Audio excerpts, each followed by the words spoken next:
दोस्तों लास्ट हमने देखा लॉर्ड फेंग का अटैक करने का रीजन जो काफी बकवास था और उसे सुनकर योंची भी थोड़ा गुस्सा हो गया और बोला मुझे अब कोई आश्चर्य नहीं लग रहा, आखिर फोनिक्स सैक ने ब्लू एंड पर अटैक क्यों किया।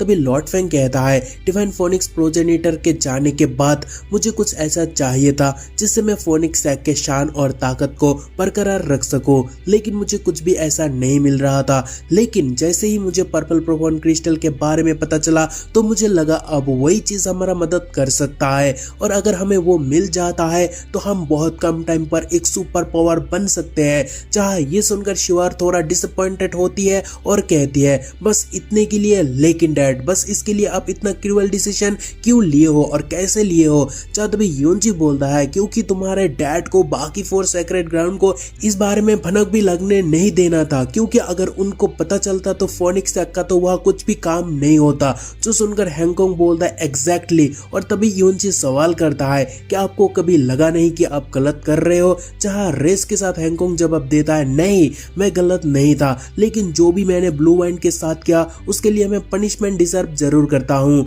बट मैं डिवाइन फोनिक्स एम्पायर का एक एम्पायर हूँ और मुझे आज रिग्रेट हो रहा है, पर मेरा डिसीजन गलत नहीं था। जब भी योंजी कहता है क्या तुम्हें लगता है बस 100 पाउंड्स पर्पल प्रोफॉन क्रिस्टल आपके सैक को सेव कर पाता, क्योंकि 4 ग्रेटेस्ट सेक्रेट ग्राउंड के सामने इसका कोई वैल्यू ही नहीं है। जो सुनने के बाद हैंगकांग बोलता है हाँ मुझे पता है, लेकिन उससे मुझे कुछ तो ताकत मिलता जिससे मैं शिवार को कुछ और साल सेव रखता।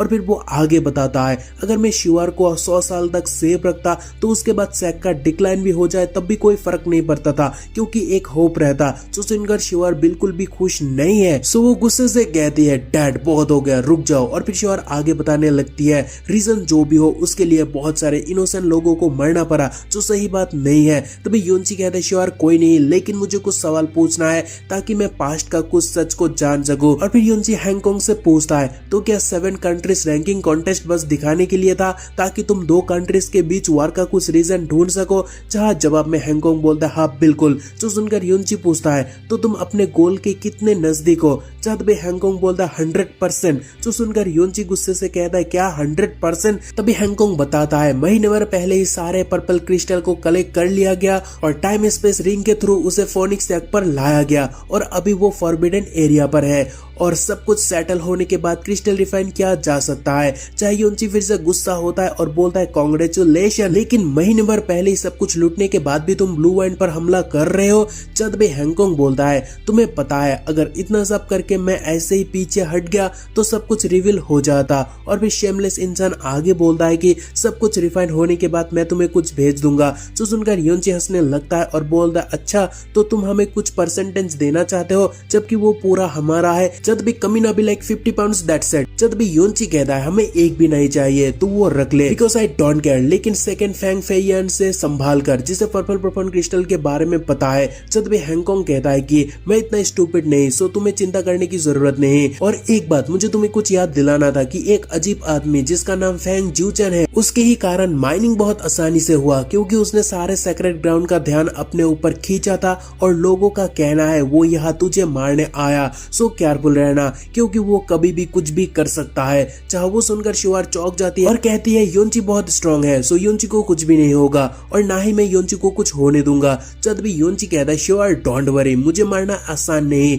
जो सुनकर शिवार खुश हो जाती है और योंची को हक करने लगती है, जो देखकर हैंगकांग का जी में एक बार फिर से आग लगता है। और तभी सीन चेंज होने पर ब्लू वाइंड एम्पायर सिटी देखने को मिलता है और जहां तभी एम्प्रेस से लेकर सभी जंग पर जाने के लिए तैयार होते हैं और लोग उन्हें सेफ जर्नी विश करने लगते हैं। और तभी योंची वहां फोनिक्स आर्क के साथ पहुंच जाता है और वो देखकर एक एल्डर बोलता है कि ये सच में फोनिक्स आर्क है और जब मैं 7 कंट्रीज रैंकिंग कॉन्टेस्टेंट के लिए फोनिक्स सैक पर था तो मुझे आर्क को देखने का मौका मिला, वो भी ओल्ड एम्पायर के साथ। और फिर वो मनी मन कहता है कि मुझे यकीन नहीं हो रहा योंची सचमुच फोनिक्स आर्क को ब्लू वाइंड लेकर आया और तब जब 100 साल तक वो फोनिक्स सैक से बाहर नहीं आया। और तभी एक आदमी कहता है आखिर उसने ये कैसे किया। और फिर वो सोचता है जैसे हमें न्यूज सुनने में मिला है, योनची फोनिक्स सैक पर तबाही मचा कर रखा है और कुछ प्रिंस को भी मार डाला, लेकिन इतना कुछ करने के बाद उसे ऐसे ही वापस कैसे आने दिया। और तभी एम्प्रेस से भी ज्यादा योनबा एक्साइटेड होता है, जो देखकर बिग ब्रो उसे रोकता है और बोलता है देख भाई क्या हो रहा है हमें अभी पता नहीं है। सो वेट, जहाँ एल्डर बोलता है योनबा वो सही कह रहा है क्योंकि फेंग हैंगकांग बहुत ज्यादा खतरनाक है, अगर ये उसका साजिश हुआ तो बस तुम ही स्ट्रांग हो जो एम्प्रेस के साइड रहकर उन्हें प्रोटेक्ट कर पाओगे। जहाँ वो सुनकर योनबा कहता है गॉट इट, और फिर ऊपर ह्यू शिप और उसमें क्या है उससे अनजान योनबा, big bro, empress and elder सभी मनी मन कहते हैं योनजी तुम हमें गिरने नहीं दोगे है ना। जहाँ तभी योनजी एक धांसू एंट्री मारता है और बोलता है आई एम बैक, और तभी वाइफ से रहा नहीं गया और तभी वो योनजी के और खुशी से भागने लगती है और ये मोमेंट बहुत ही अमेजिंग लग रहा है। और तभी योनजी भी आकर यूआर को गले लगाता है और तभी यूआर रोने लगती है और कहती है तुम्हें पता है मैं कितना परेशान थी, सो आइंदा कभी भी प्रॉब्लम सॉल्व करने के लिए अकेला मत जाना, मुझे भी साथ लेकर चलना। जब भी ठरकी कहता है डोंट वरी और अब कोई प्रॉब्लम नहीं होगा, और फिर वो सबके सामने यूआर को किस करने लगता है। और फिर नीचे आकर योनची कहता है माफ करना जो मैंने इन दिनों तुम सबको इतना दिक्कत दिया, लेकिन अभी टाइम है ट्रायल का।